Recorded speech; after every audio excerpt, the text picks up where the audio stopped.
¿Ustedes han sido mis alumnos en antropología?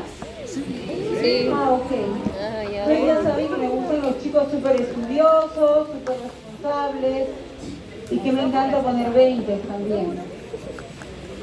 En esta ocasión les voy a enseñar fisiología y les he preparado de todas sus clases con lo que considero más importante. El organismo cuenta con dos sistemas que le permiten comunicar. El sistema nervioso, en el lado pueden traer la batería, acaba de morir. El sistema nervioso y el sistema endocrino. Recuerden que a los dos juntos se les llama sistema neuroendocrino.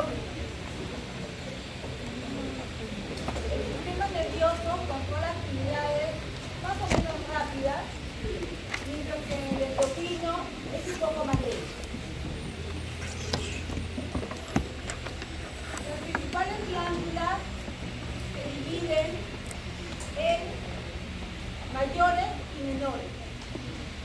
Dentro de las mayores están el hipotálamo, la hipófisis, y una de las más olvidadas, la glándula pineal que produce melatonina. Ustedes que todavía están jóvenes, de hecho que deben tener buena producción de melatonina.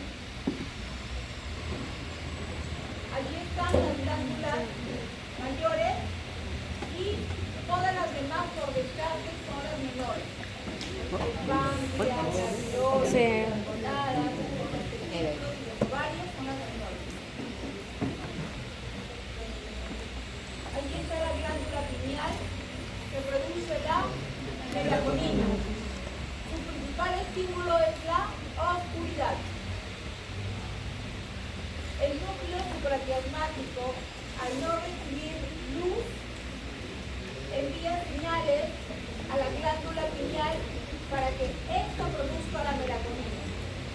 Esta melatonina actúa sobre otros núcleos, los cuales inhiben a los núcleos del raje que están acá, que son coherentes. Al inhibir los núcleos del raje, como el coerúleo, recién nos da sueño. Tienen todo el mecanismo para que se produzca el sueño. Por eso no es bueno dormir con luz. Claro, nos quedamos dormidos porque cerramos los ojos. El timo. Esta es una glándula totalmente olvidada. Importante en el niño, pero cuando vamos creciendo, es que evoluciona. Queda un remanente en su lugar. Se localiza detrás del esternón y continúa creciendo hasta la pubertad. Antes de asociarse, el timo es muy importante porque en él va a ocurrir la diferenciación de los linfocitos.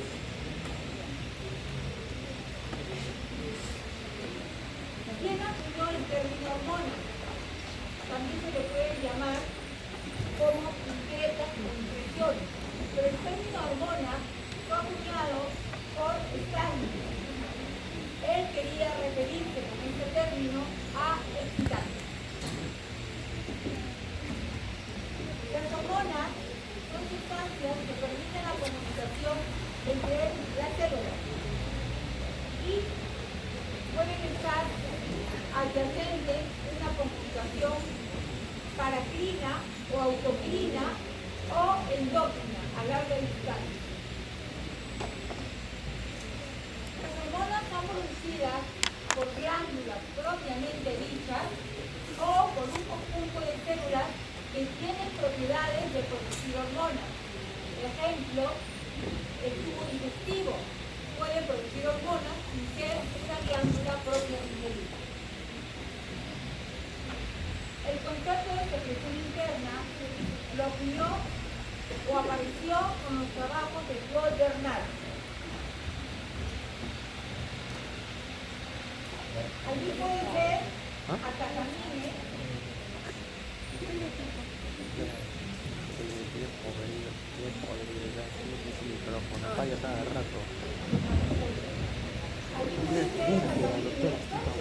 Takamine fue un químico japonés.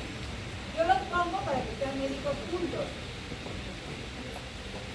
fue el primero en identificar a una hormona que también hace neurotransmisor, que fue la adrenalina. Y posteriormente, Kendall identificó a la tiroxina, a la hormona producida por la tiroides.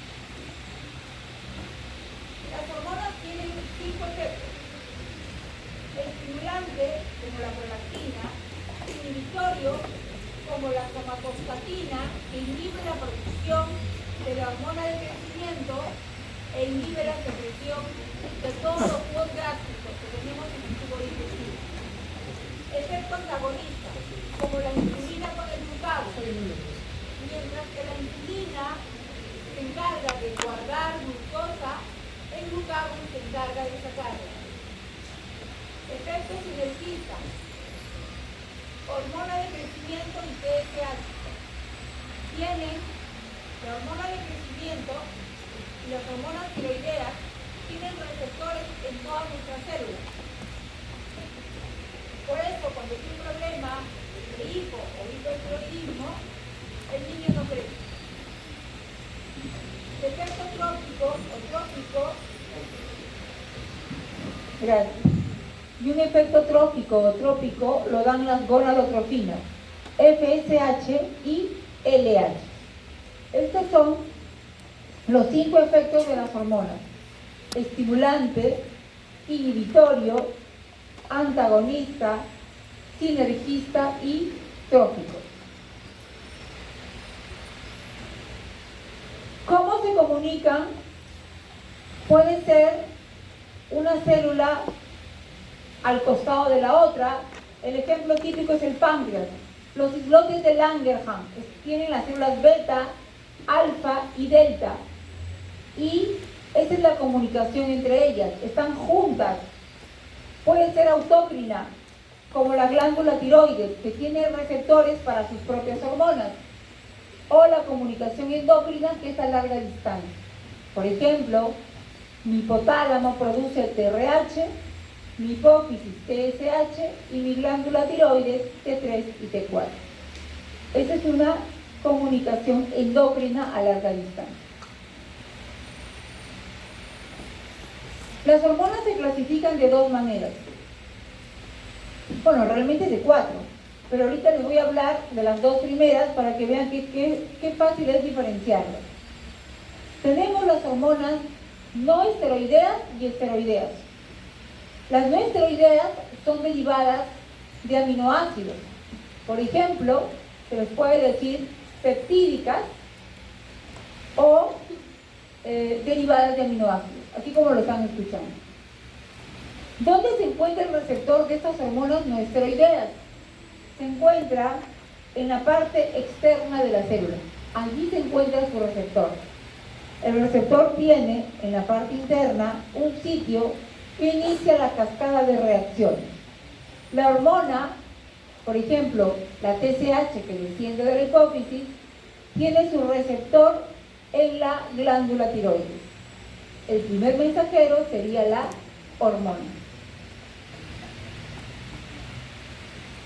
Dentro de estas no esteroideas, pero derivadas de aminoácidos que son cortas, su longitud es muy corta, están las catecolaminas, la dopamina, de la cual derivan estas 2 catecolaminas que les he mencionado, la melatonina, la serotonina y las hormonas tiroideas, la T3 y la T4. Repito, son hormonas no esteroideas derivadas de aminoácidos. Las peptídicas tienen las mismas características, igualitas, su receptor en la parte externa de la membrana.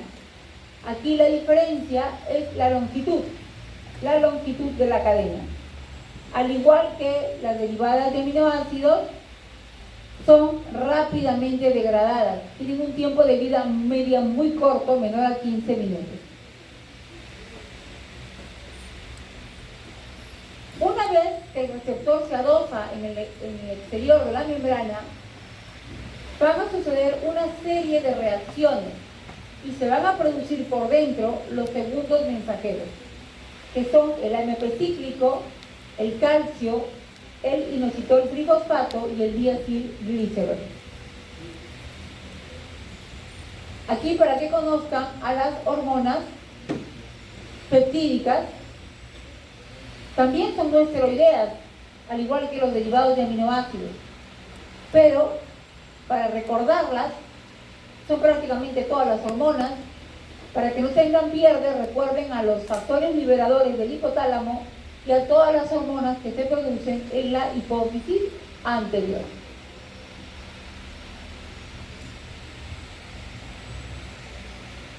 Otras peptídicas son las que ven allí.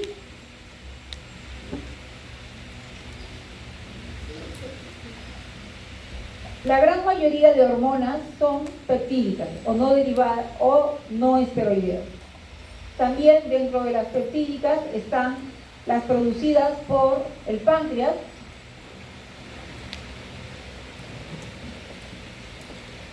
las esteroideas, solubles en lípidos, se difunden fácilmente hacia adentro de la célula y se une a un receptor que está dentro de la célula. Recuerden que las hormonas no esteroideas tienen su receptor en la parte externa de la célula. Aquí el receptor está dentro de la célula y viaja hacia algún gen del ADN del núcleo que estimula la transcripción de esta hormona esteroidea. ¿Por qué se le llama esteroidea? Porque deriva del ciclopentano, peridro, fenantreno o anillo, también llamado gonano o esterano. La característica de estas hormonas esteroideas es que viaja acoplada a un receptor, por lo tanto, a un transportador. Por lo tanto, no se exponen tan rápidamente a la destrucción, porque van unidas a una proteína. Puede ser globulina, la mayoría de veces globulina, y a veces también a albúmina, pero más frecuente a globulina. ¿Cuáles son estas hormonas esteroideas? Que son facilísimas de recordar. Son todas las que se producen en la corteza suprarrenal. Corteza suprarrenal, recuerdan, ¿verdad? Glomerular, fascicular y reticular. Mineralocorticoides, glucocorticoides y esteroides sexuales. Una más, la vitamina D. Todas estas son las hormonas esteroideas. No pierden, es facilísimo de recordar. Las lipídicas, dentro de ellas están los leucotrienos, las prostaglandinas y los tromboxanos. Chicos, ¿cómo se lleva a cabo la autorregulación, también llamado feedback, positivo o negativo? Les voy a poner un ejemplo. Si yo tengo mis hormonas tiroideas muy elevadas, por feedback negativo, mi hipotálamo y mi hipófisis dejan de producir TRH y TSH. Esto se llama feedback negativo o retroalimentación negativa. Si ocurre lo contrario, si periféricamente yo tengo disminuidas mi T3 y T4, por feedback, esta vez positivo, se van a empezar a liberar más TRH y más TSH. Segundo ejemplo, yo tengo el cortisol elevado, inmediatamente por feedback negativo disminuyo la producción de CRF, disminuyo la producción de ACTH. Si el cortisol está disminuido por feedback positivo, elevo CRF y ACTH. ¿Listo? Entonces, si periféricamente yo tengo disminuido, feedback positivo. Si lo tengo elevado, feedback negativo. Ese es el mecanismo típico de la retroalimentación.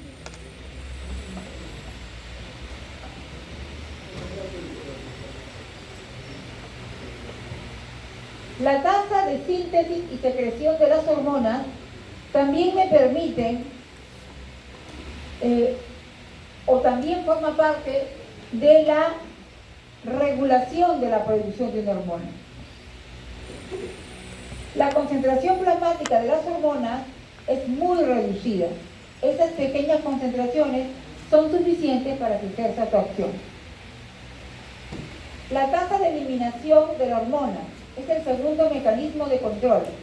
Las hormonas, después de ser sintetizadas, existen en un estado activo por un tiempo determinado. Después son degradadas o destruidas. Imagínense esas hormonas que circulan libremente. Por ejemplo, las hormonas no esteroideas, que están las derivadas de aminoácidos y las peptídicas, esas no tienen transportador, esas no circulan unidas a proteínas. Por lo tanto, una vez que salen al torrente sanguíneo, son rápidamente degradadas. A diferencia de las esteroideas, que sí circulan unidas a proteínas, como la globulina, y demora más tiempo su degradación. Aquí hay una excepción. Son las hormonas tiroideas T3 y T4. Estas, a pesar de ser no esteroideas, se comportan como si fuera una esteroidea. ¿Por qué?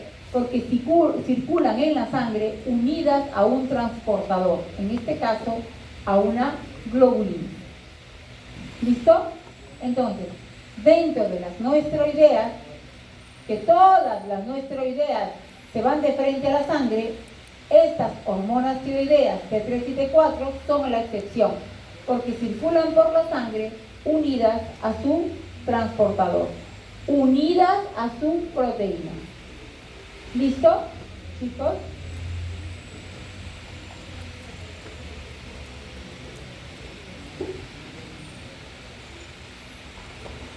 Esto es lo que les acabo de decir. Las hormonas proteicas son sintetizadas y almacenadas en las células hasta que reciban la orden y son degradadas. Una vez que salen a la sangre, ejercen su acción o incluso antes de ejercerla, son degradadas. La excepción, ya les mencioné, las hormonas tiroideas, T3 y T4, que siendo no esteroidea, no circula libremente como sus hermanas, sino que lo hace en su respectivo transportador, en su respectiva proteína. Puede ser globulina o albúmina, la mayoría de veces es globulina. Y ya saben perfectamente que las hormonas esteroideas, estas siempre van a ir unidas a su transportador, unidas a su proteína.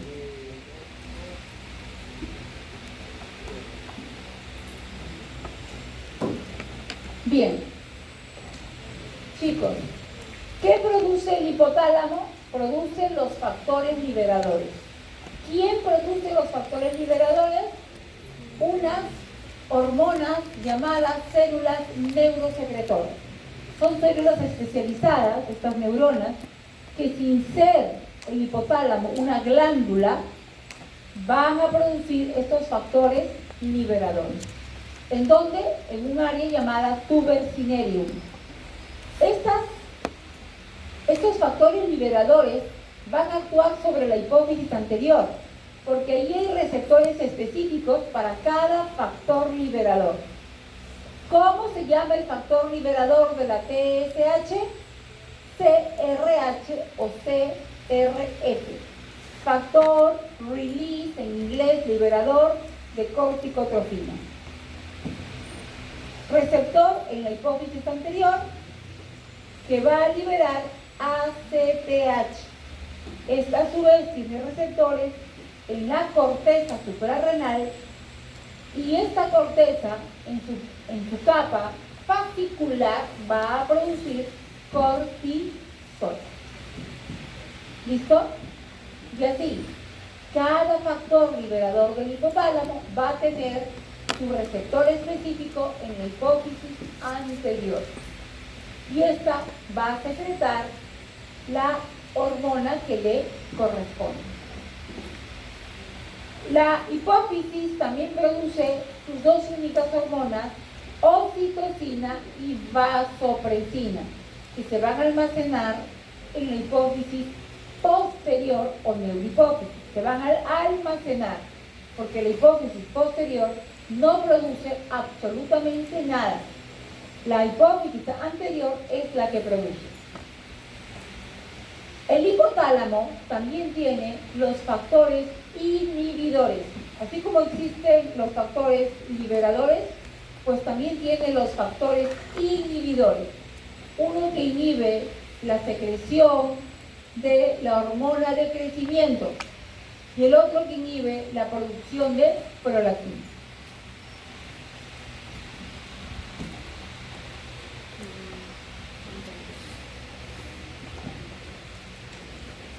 Este espacio, lo voy a explicar mejor acá, ¿ya? Este espacio, acá está el tubo cinereum, de aquí salen estas neuronas especializadas que producen los factores liberadores y los factores inhibidores, y lo que une al hipotálamo con la hipófisis se llama tallo hipofisario. Tallo hipofisario. Esto ya se los dije. El hipotálamo recibe fibras de diferentes partes del cerebro. Las neuronas del hipotálamo están influenciadas para la producción de estos factores liberadores por células nerviosas, o sea, por vías nerviosas, por el líquido cefalorraquídeo y por la sangre. ¿Listo? Por eso cuando una mujer, es un ejemplo, una mujer viaja a la selva, viaja a otro país, se altera la secreción de GNRH. Se altera la secreción de GNRH.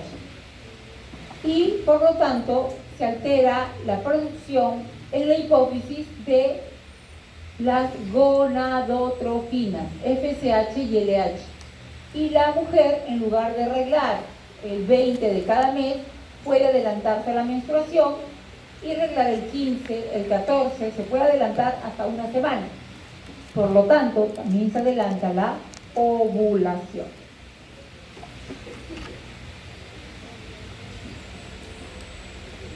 Existen vías nerviosas ascendentes y existen vías nerviosas descendentes en el hipotálamo. Estas son las vías que se relacionan con el líquido cefalorraquídeo. Recuerden que el líquido cefalorraquídeo se produce en el 75% por los plexos coroideos que se encuentran en los ventrículos laterales. Estos plexos coroideos producen entonces la mayor cantidad de líquido cefalorraquídeo. El líquido cefalorraquídeo también tiene información que puede influenciar en la secreción o producción de estos factores liberadores.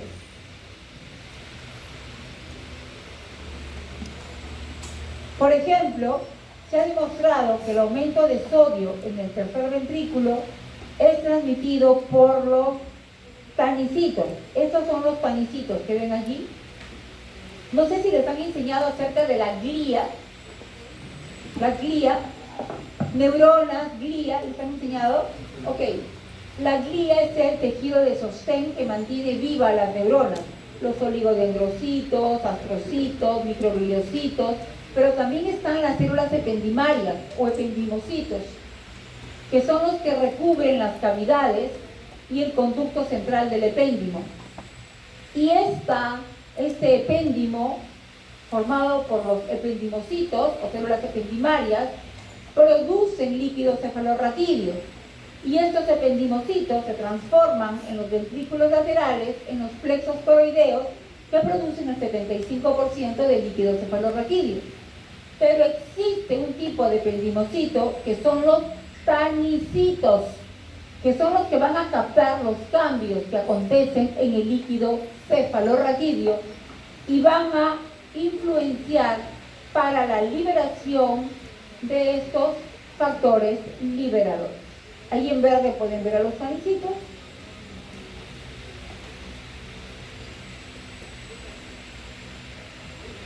También lo que ocurre en la sangre, si baja el sodio, si la persona tiene fiebre, todo ello, todos estos cambios también pueden influenciar en la producción de estos factores liberadores. Es interesantísimo. Las células del hipotálamo encargadas de producir estos factores liberadores se encuentran organizadas en núcleos y cada uno de esos núcleos produce una hormona diferente. Es así que el hipotálamo produce 6 factores liberadores y 2 factores inhibidores. Aquí están TRH, TRH, GHRH, que es la hormona liberadora de la hormona de crecimiento, GNRH, que es la hormona liberadora de gonadotrofinas, PRH, la liberadora de prolactina, y la hormona liberadora de melanotropina. Los inhibidores son de la hormona de crecimiento y la que inhibe la liberación de prolactina, que es el PIP, factor inhibidor de prolactina. Para que no se mareen con tanto nombre, hay factores liberadores y factores inhibidores. Entonces, el hipotálamo tiene parte del control de la secreción de las hormonas hipofisarias y es el responsable de la producción de las 2 hormonas neurohipofisarias, oxitocina, que se encarga de la eyección, no producción es prolactina, de la eyección de la leche y de la contracción del útero durante el parto. Y cuando uno está enamorado o en un beso apasionado, también se libera la oxitocina y puede producir esas moscas en el abdomen.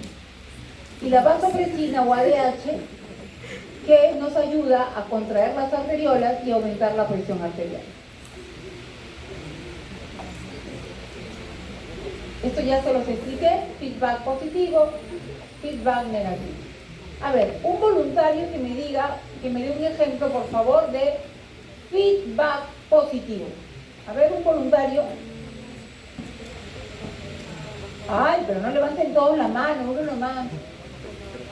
A ver. Feedback positivo, un ejemplo de feedback positivo o retroalimentación positiva.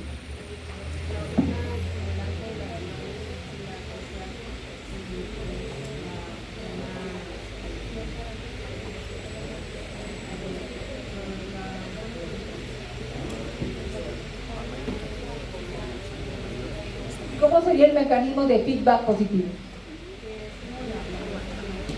¿Cuál es el estímulo para que se produzca TRH y TSH?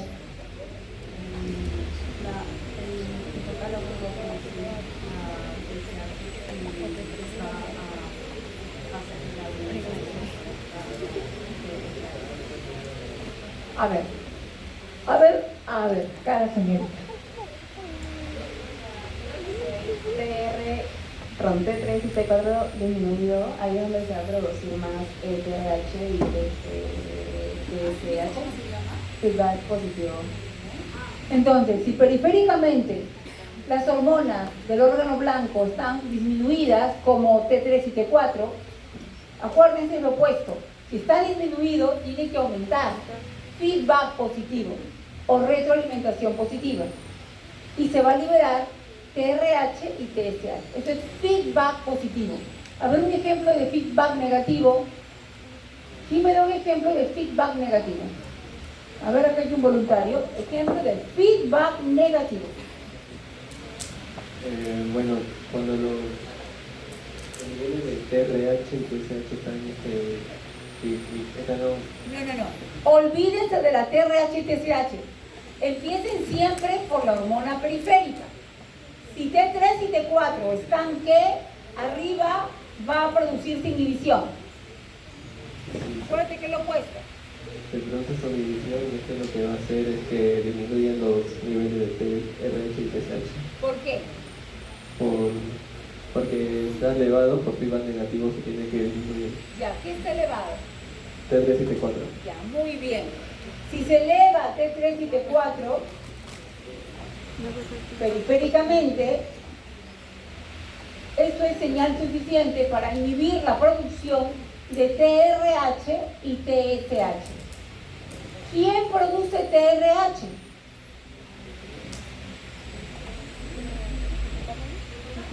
¿Quién produce la TRH? ¿Quién? R, release, de inglés, ¿no? Liberadora. TRH. O puede ser TRF, lo mismo. Hormona liberadora de tirotrofina. Ya. ¿Quién produce la TRH? ¿Quién?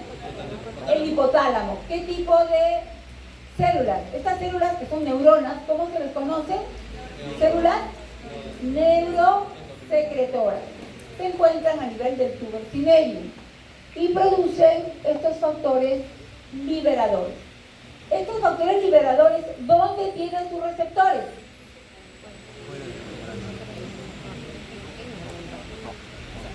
En la hipófisis.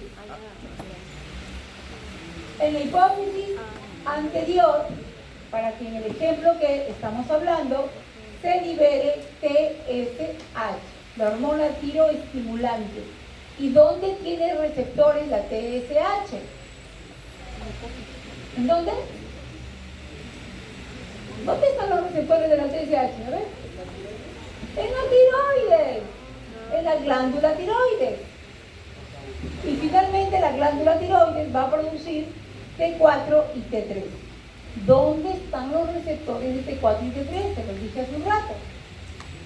Que habían dos hormonas que tenían receptores en todas partes, en todo nuestro cuerpo. Todas nuestras células tienen que crecer, ¿verdad? Entonces, todas nuestras células tienen receptores para la hormona de crecimiento y para las hormonas tiroideas.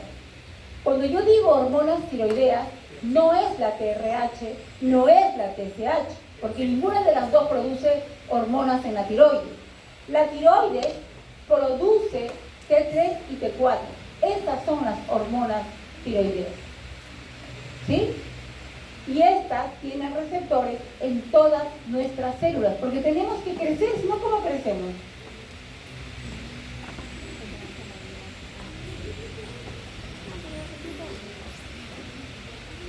Bueno, las hormonas del hipotálamo, que son los factores liberadores y los factores inhibidores, van a llegar a la hipófisis a través de un sistema llamado sistema porta. Antes pensaban que el moco venía de la hipófisis y en latín moco es pituita, de ahí viene el nombre de pituitaria. Y muchas veces cuando ustedes lean van a encontrar la glándula pituitaria de pituita, pero realmente debiese llamarse hipófisis, glándula hipófisis. Miren, chicos, ahí está el lóbulo anterior, lo han puesto por acá, lóbulo posterior o neurohipófisis, y esto que está acá es la pars intermedia. Esta es la que produce el POM.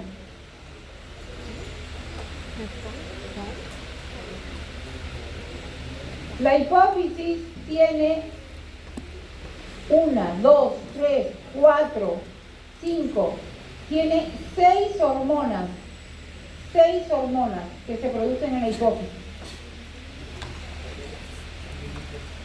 Esto ya me lo explicaron por feedback.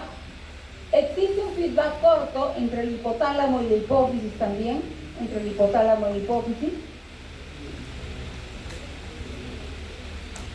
Aquí está la hipófisis intermedia, que es como una lengüita, produce la MSH, la hormona estimulante de los melanocitos. A ver, y la hipófisis posterior o neurohipófisis no produce ninguna hormona, solamente almacena a la oxitocina y a la vasopresina. ¿Quién ha producido la oxitocina y vasopresina? El hipotálamo. Muy bien. Entonces, la hipófisis posterior produce las hormonas falso, no produce nada, solo almacena lo que ya produjo el hipotálamo. Aquí les menciono la acción de la hormona antidiurética, ya saben ustedes, ¿verdad? Hay una pérdida de volumen, ocurre una serie de mecanismos y se produce la hormona antidiurética. para evitar la salida de orina y contrae también las arteriolas. Dentro del sistema renina, angiotensina, aldosterona también entra a hallar la hormona antidiurética.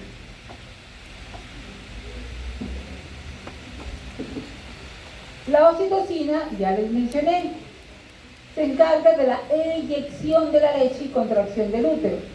Esos cólicos terribles que tiene la mujer cuando va a dar a luz son producidos por la oxitocina. En esos apasionados intensos, la mujer también libera mucha oxitocina. Cuando nos cae bien alguien, también liberamos oxitocina. Estos son algunos órganos que producen hormonas sin ser glándulas propiamente dichas. Los riñones, ¿qué producen, chicos? Produce la renina por el aparato yuxtaglomerular.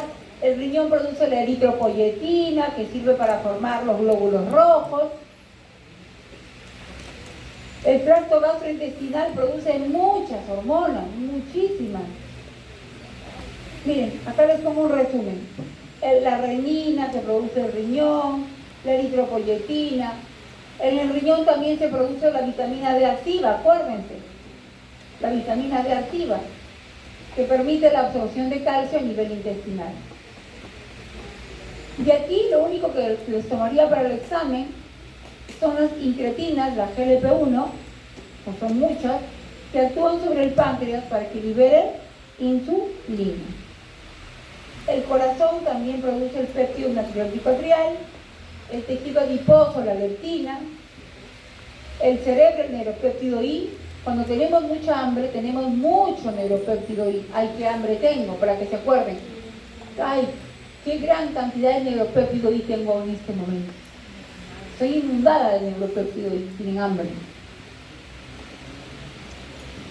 La placenta produce todas las hormonas, así, todas, más lo que antes le llamaban lactógeno placentario, que ahora ya saben qué nombre ponerle: somatomamotropina coriónica humana, que se encarga del crecimiento del bebé en el último trimestre, pero que lastimosamente produce resistencia a la insulina en la mamá y puede producirle diabetes. Por eso es que en la semana 26, 27 se le hace a la mamá la tolerancia a la glucosa. No vaya a estar haciendo diabetes. Ya saben ustedes que la placenta está produciendo esta hormona de nombre LAR. Ahí está, la somatomamotropina coriónica humana, para que el bebé pueda crecer. ¿Listo, chicos? Esa era la clase hasta el día de hoy. ¿Desean que avance un poquito la clase de mañana?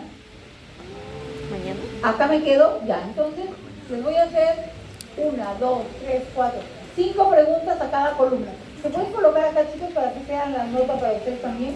Ya. Primera pregunta. A ver.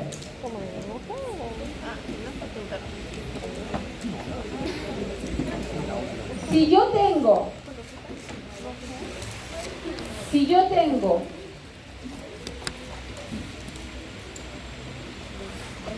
mucho sueño y soy un joven que todavía tengo glándula pineal, son las 11 de la noche y estoy bostezando, y yo me voy a dormir, ¿qué glándula en la noche, cuando cierro los ojos, me va a producir melatonina? ¿Ustedes? ¿Cómo se llama? No, no es la pituitaria. La pineal. La glándula pineal va a producir la melatonina, porque por una serie de pasos finalmente inhibe a los núcleos de Rafe. Los inhibe, porque los núcleos de Rafe nos mantienen despiertos. Y al inhibir esos núcleos, nos quedamos dormidos. Acuérdense, la melanina es producida por la glándula pineal. ¿Quién estimula esa producción?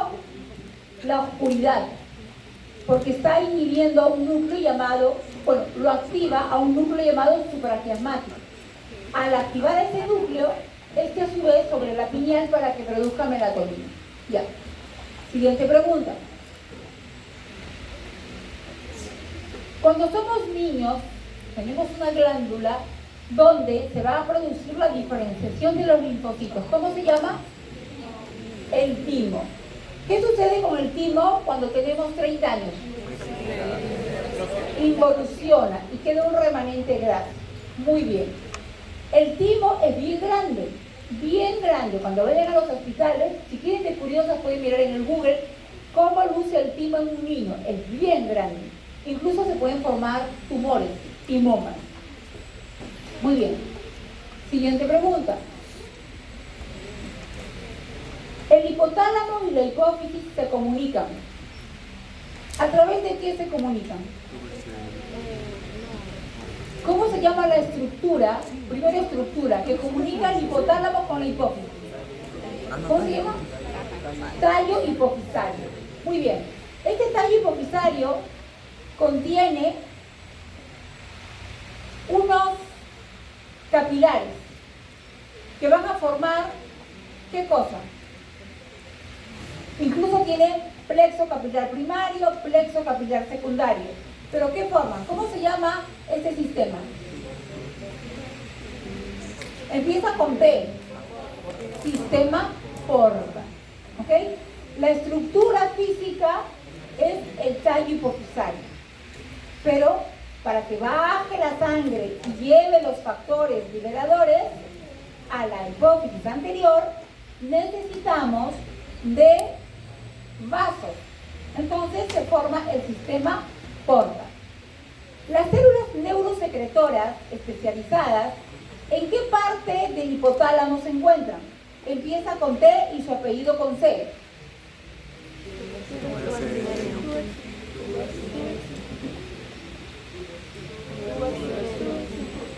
Tuber cinerium. ¿Ok? El tuber cinerium.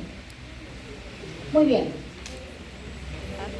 A ver, chicos, ¿cuántas hormonas produce la hipófisis posterior y cuáles son?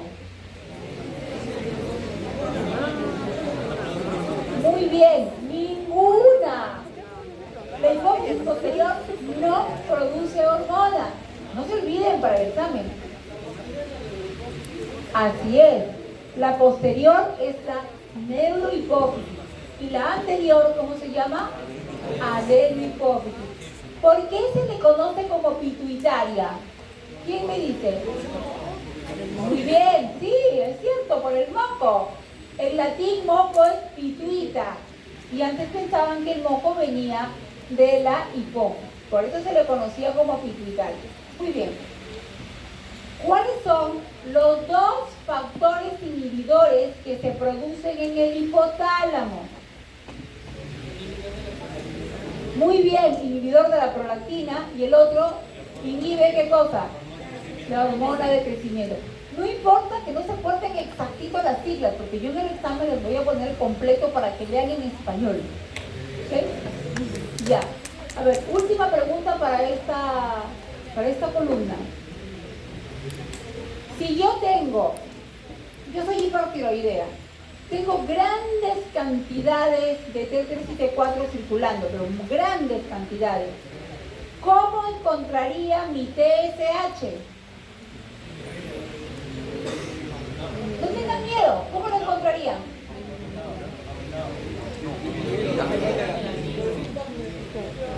Muy bien. Si yo tengo elevado mi T3 y T4 periféricamente, por feedback negativo, mi TSH, ¿cómo va a estar? Bajo, así volvemos al examen, bajo, suprimido, les pongo un caso clínico, ya les pongo hasta trágico el caso, como para ya ser exagerado, no ya que el colmo que no se acuerda. Donde por feedback negativo estaría la TSH baja o suprimida. Muy bien, es un caso típico de hipertiroidismo. Ya, ustedes chicos.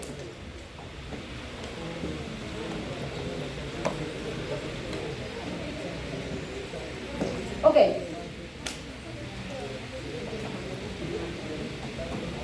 Voy a apagar mi alarma.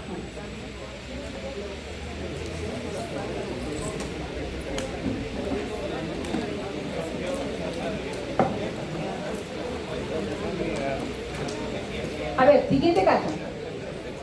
Vamos a suponer que un paciente ha tenido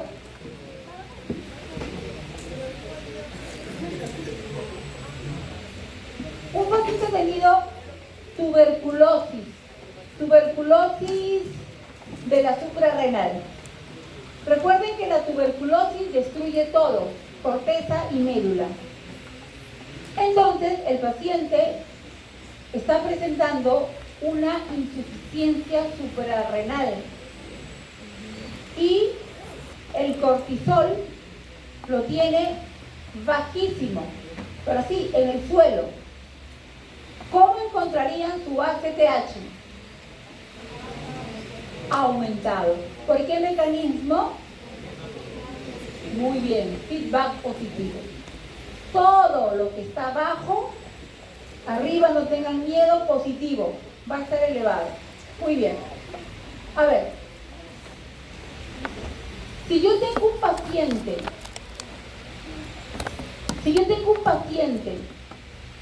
que tiene la manía por ansiedad, qué sé yo, de estar comiendo a cada rato y literalmente se muere de hambre, ¿cómo está su hipotálamo? ¿Qué hormona está produciendo en grandes cantidades? A ver, chicos, acá, el neuropéptido I, que es el que nos da hambre, Si yo como un dulce, un chocolate, pero así, riquísimo azucarado, un postre, su cumpleaños, pastel, helado, y le hacen la siguiente pregunta a ustedes: ¿cómo se encontraría su insulina? Elevada, porque nada mete la glucosa y la insulina. Ok, ¿cómo se encontrarían las incretinas? Por ejemplo, el glucosilipéptido, ¿cómo se encontraría?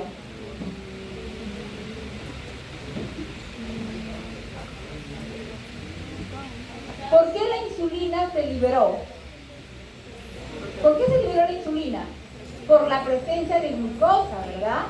Y la presencia de glucosa hace que se liberen grandes cantidades de estas incretinas, las cuales actúan sobre las células beta del páncreas para que produzcan insulina.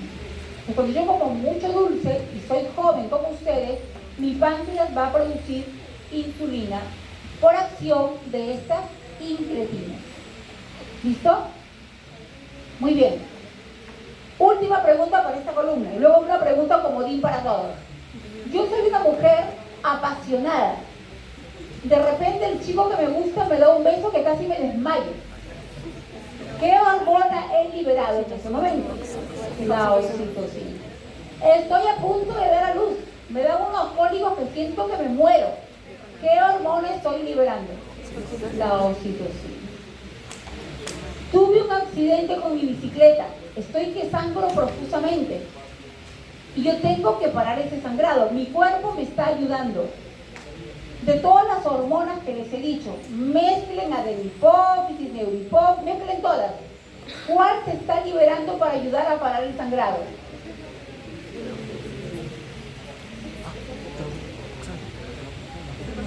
Tromboxano. A ver, la pregunta para... ¿Cuál? Tromboxano. ¿Cuál? Tromboxano. No, mi rey. Yo les he enseñado las hormonas de la adenipófisis y las dos hormonas de la neurohipófisis. ¿Cuál de todas ellas, piense, actúa cuando uno está que sangra, cuando uno está perdiendo volumen, para que ya no se pierda, que hasta tiene el nombre? Vasopresina. Hace presión, presina, cierra los vasos. También se le conoce como ADH o antidiurética, porque está tratando de retener lo máximo del volumen. Ya, listo, no, pero lo han hecho bien, esa les perdono. Ya, última pregunta.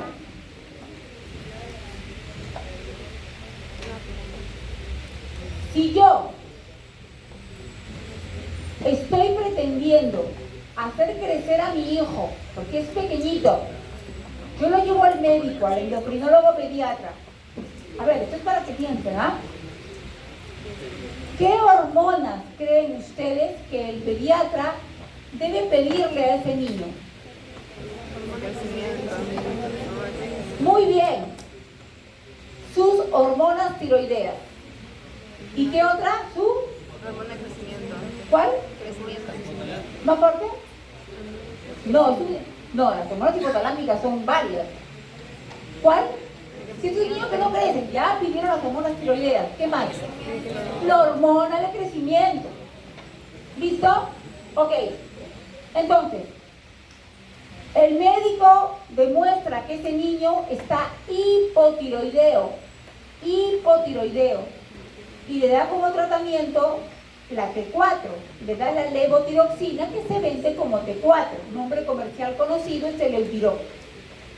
Pero además, tiene que darle a este niño, porque está bien pequeñito, se puede dar a partir de los 8 años, le aplica su hormona de crecimiento. Y ese niño en un año creció 10 centímetros. Está yendo súper bien el niño. ¿Por qué creen que el médico le dio, obviamente lo necesitaba, sus hormonas tiroideas y su hormona de crecimiento? ¿Por qué ha sido tan exitoso su tratamiento?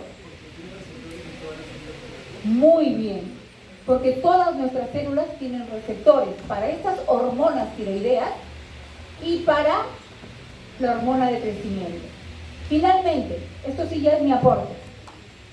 Lo he dicho muy bien. Basta que uno responda, el punto es para todos. A ver, este es mi aporte.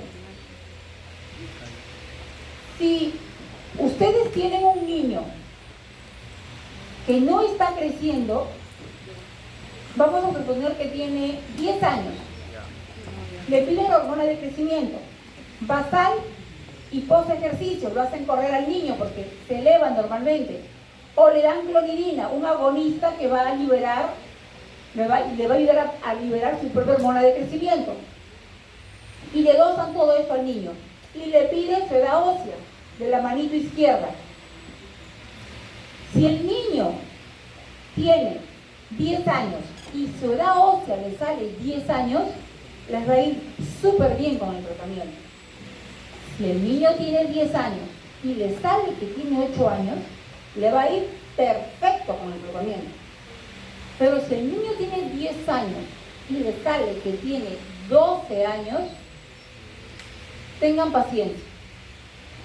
Pero si tiene 10 años y le sale 13 años, no va a ser muy exitoso el tratamiento. Lo que no significa que no se lo den, porque va a ser peor y no va a crecer. ¿En qué casos un niño puede tener una edad ósea adelantada? Cuando de pequeño la mamá, no porque se le ocurrió, sino porque le indicaron, le dieron al niño corticoides. Los corticoides cierran prematuramente los cartílagos de crecimiento. ¿Por qué se lo dieron? Probablemente hizo crisis de asma, hizo una alergia terrible, en fin, N cosas. Tener presente eso.